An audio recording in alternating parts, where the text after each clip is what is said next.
Hey, this is Justin with DayTradeTheMarkets.com, and I wanted to use today's video as kind of a takeoff from yesterday's video. If you haven't seen yesterday's video, you can click on the More Day Trading Videos link below this video, and you can see yesterday's video. But basically, I talked in yesterday's video about how we have various pieces of evidence, and then I stripped the chart of everything but the level 3 and high velocity move indicators, showing us when there's extreme buying or selling aggression and how that can really help us make sense of the market. So again, on today's video, I want to look at several different markets and look at how these level 3 bars can really help us determine, not at 100%, but at a very high percentage, whether a new high or low for the day is a true breakout or breakdown, or if it's one of those head fakes that can cost you some money. So let's have a look at a few markets. And again, I've stripped off the I've stripped off everything but the level 3 bars and the high velocity moves. I've taken off the support resistance, I've taken off the filter, I've taken off the decelerations. I'm just trying to make the point here on this. So if we look at the ES here, you can see we had a high of the day early on, and we tested. So you can see we tried to make new highs there, but that's kind of one of those head fakes. There was no continuation.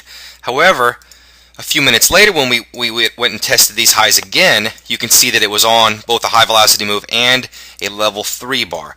That's a pretty good indication, again, when it happens on the high or low of the day, that this market's going to continue higher. Does that mean it's going to go to the moon? No. But it's a pretty good indication that the market's at least poised to head higher short term. Okay, and in this case, it headed 3, 4, 5 points higher. Okay, let's look at another market now. Okay, here's the Russell. You can see we had several, major structures. This high velocity move, this one in the level 3 bar, and this high velocity move in the level 3 bar. And they all did a pretty good job of telling the likely near-term direction. But I really just wanted to focus on when we're making new highs or lows for the day. You can see we had a high in place right here, and we broke out higher just like in the ES with this level 3 bar and this high velocity move. And again, it didn't go to the moon, but it's a pretty good idea that it's not going to just a pretty good indication, I should say, that it's not just going to turn around on you right away. So it gives you some confidence to take that breakout.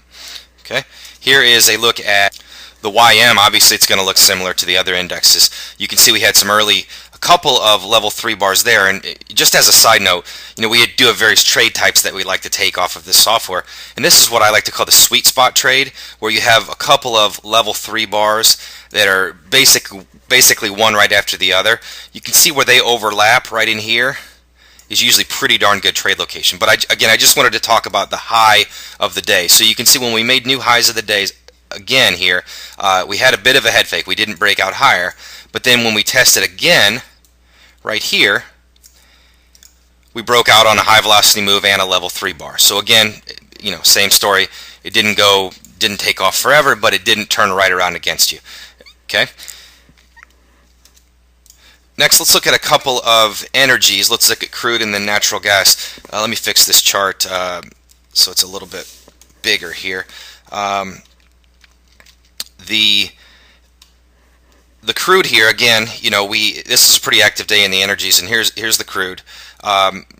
Little bit of a low established at that point, and you can see when we broke out here, it was on a level 3 bar. And so pretty good indication the market's likely to head lower again. That kept happening throughout the day as we were putting in new lows. You can see this one happened again right here.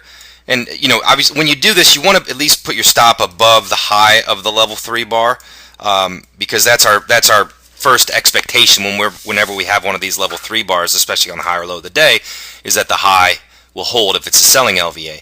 Same thing here where the high held nicely. Same thing here.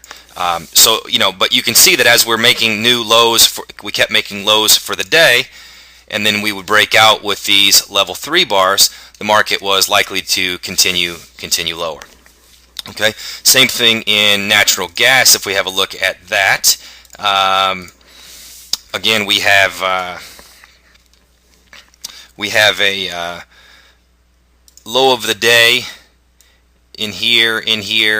We didn't quite. This was giving us good indication that some selling was coming into the market, these level 3 bars. And you can see that the high of this first one held nicely. And you can see that this level 3 bar really didn't have much continuation. We had one full bar above it, so a little bit of a head fake there. But you can see that when we finally did make new lows on a level 3 selling bar, it was a pretty good indication the market was poised to head a bit lower. So you can see that in the energies as well. Now, and this is a very high percentage play. I don't want you to think it's 100%. Nothing in trading is 100%. Let me give you an example of that. If we look at the corn market today, you can see that early on in the day we had a low of the day in place, and we had a breakdown on a level 3 bar. You can see we did not have continuation. The high did not hold, which would have been our expectation. So that breakout did not work in this case. But I can tell you almost unequivocally, when you do have a failed breakout or breakdown on a level 3 bar, it is a very good reversal signal. And we actually have one of those trade types as well. So you can see that when that is rejected, the high of that bar, this is called our level 3 reversal trade, the high of that bar should get tested and should act as pretty good support, and it's often a pretty monstrous trade. And you can see that later on then we had we had the high taken out here, was not on the level 3. It did not continue higher, it sold off a bit. Then when we tested it again in here, we finally broke out right here on this level 3, and then we had a more full level 3 breakout there, and we did have continuation. But the interesting thing here is, obviously you're not going to have a perfect trade every time you take a breakout or breakdown trade on these level 3 bars, but when they do fail, it's a very good indication of a pretty powerful reversal, and that's exactly what happened in this case. So that, when that failed, it's sometimes what doesn't happen is also giving us information that's just as good as what does happen. And so when this breakdown did not come through and the high was taken out, the high did not hold, we would expect that this market's going to move pretty severely in the opposite direction. So again, I just wanted to kind of piggyback off of yesterday's video where I explained how we like to look at these level 3 bars and how the level 3 bars are just one component of the total pieces of evidence that we use, but they're kind of the first building block we look at in terms of giving us a pretty good roadmap for what to expect short term in the market. So hopefully that was some good illustrations looking at a few different markets and how you can just take these level 3 bars and help you stay out of those head fake type trades if you like to buy and sell breakouts, and only get into the ones that are more likely, not 100%, but very high percentage likely to continue higher or lower in whatever case that may be. Okay, let us know if you have any questions on that at all. And we'll talk soon. Have a great day.